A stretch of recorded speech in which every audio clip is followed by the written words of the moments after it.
Houston, we've had a problem. In 1961, President John F. Kennedy challenged NASA to land a human on the moon. Many Americans believed the goal was impossible. But on July 20th, 1969, the crew of Apollo 11 touched down on the moon. 4 months later, Apollo 12 did it again. As the decade ended, NASA hoped its exploration of the moon was just beginning. Good luck, gentlemen. Bring us back some moon rocks. On April 11, 1970, Commander Jim Lovell led his crew into the Odyssey command module of Apollo 13. 10, 9, 8, 7. Ready, Fredo? After 4 years of training, I'm as ready as I'll ever be. Odyssey connected to the service module. The service module contained fuel, oxygen, and a rocket to get back from the moon. 6, 5, 4. The command and service modules rested high atop a Saturn V rocket. Lovell rode the rocket on one of his earlier 3 space missions. For Fred Hayes and Jack Swigert, this flight would be their first trip into space. 3, 2, 1, 0. We have liftoff. At 1:13 in the afternoon, Apollo 13 lifted off from Kennedy Space Center in Florida. Saturn V was built in 3 parts called stages. As the rocket shot into space, each stage fell off when it ran out of fuel. Houston, this is Apollo. We've separated from the second stage and we're firing the third.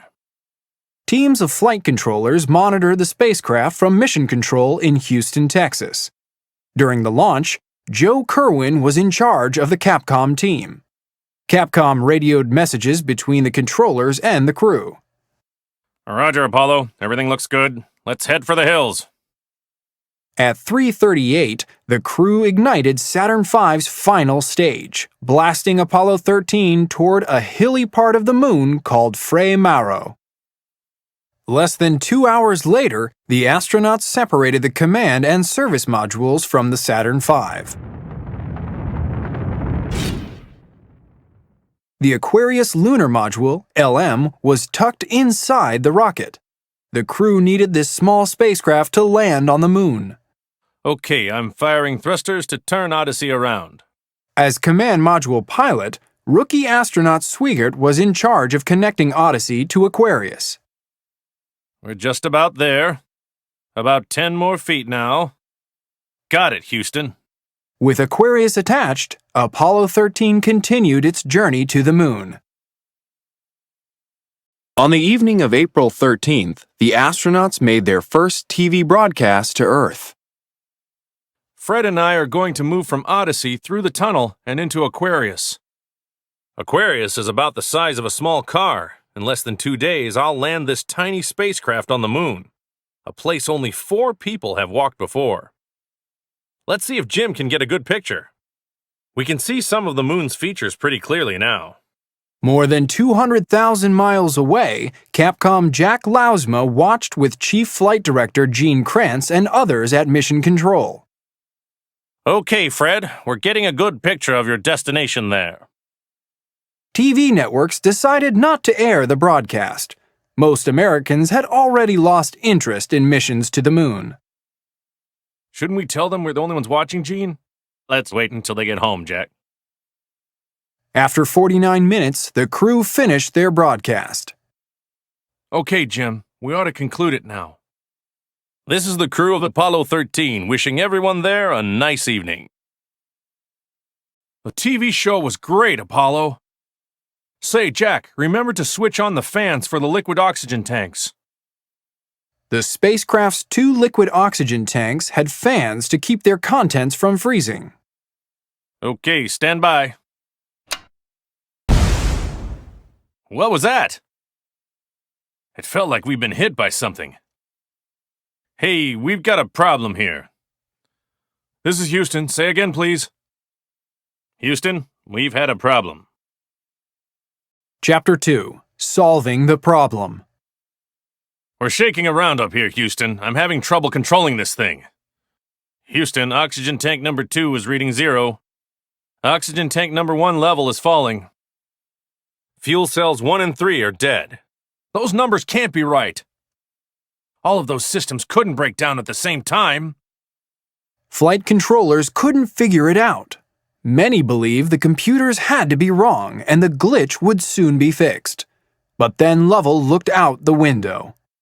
Houston, it looks to me that we are venting something. We're venting something out into space. It's a gas of some sort. Oh my God! You think the spacecraft is leaking oxygen? Yeah.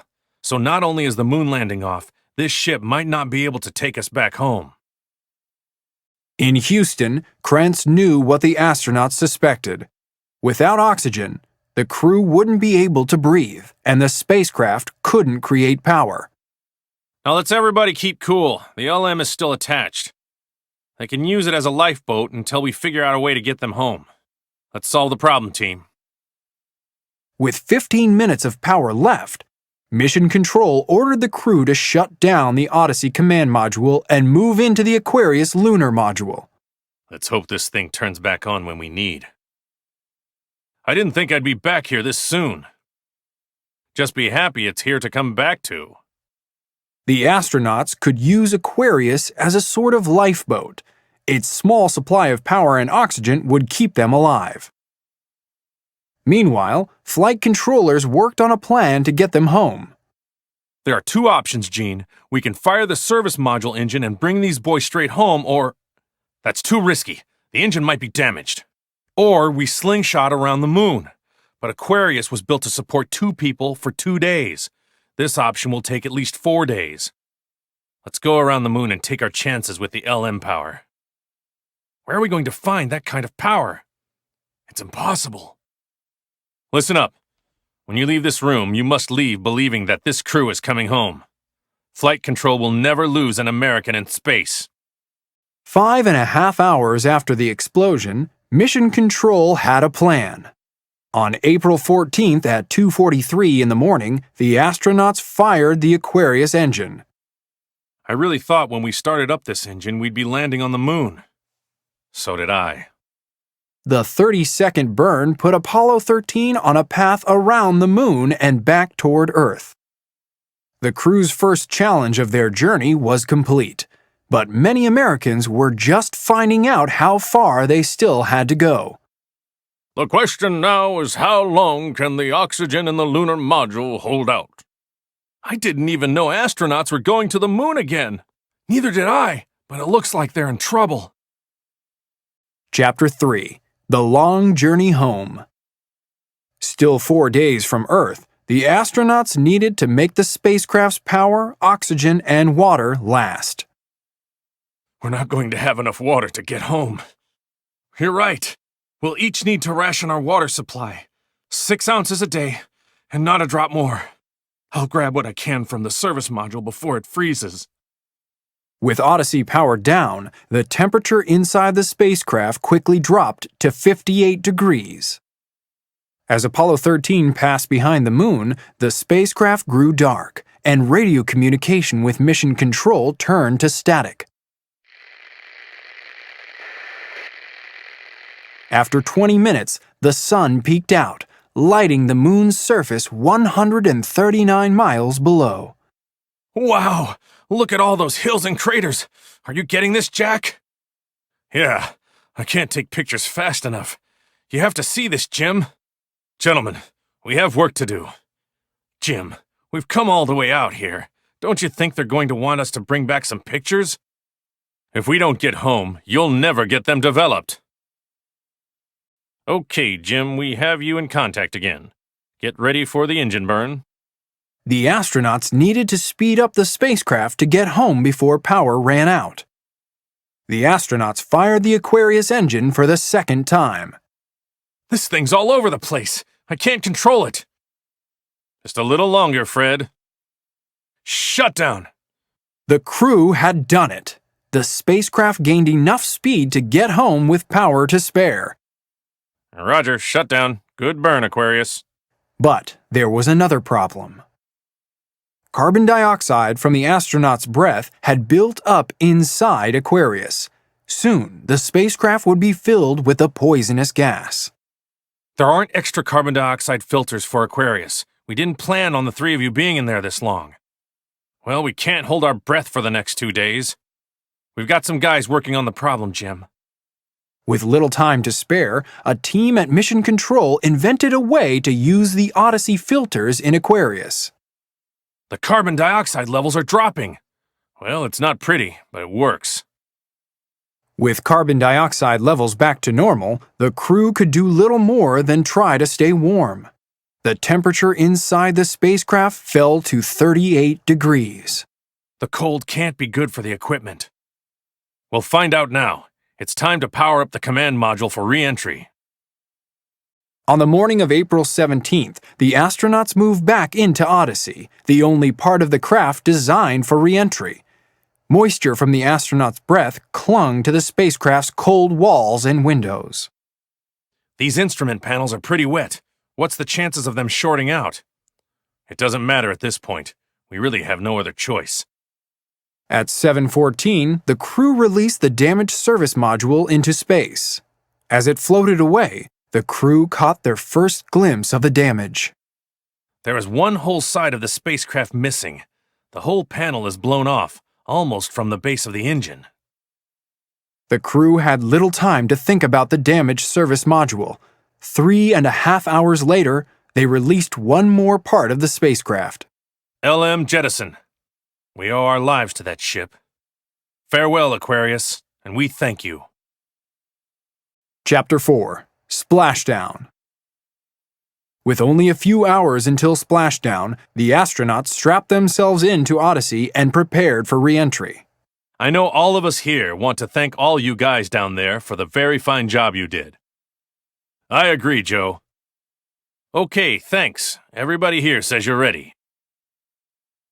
For the next 3 minutes, the astronauts would be unable to communicate with Houston. The heat from re-entering the atmosphere blocked out all radio signals. If Odyssey's heat shield has been damaged, the spacecraft will never survive re-entry. After 4.5 minutes, Mission Control and the rest of the country still waited. No one knew if the astronauts had made it. Odyssey, Houston, standing by, over. Odyssey, Houston, standing by, over. Then, Okay, Joe. on April 17th at 12:07, the Odyssey command module splashed down in the Pacific Ocean. Yeah! Odyssey, Houston, we show you on the mains. It really looks great. The Apollo 13 mission was called a successful failure.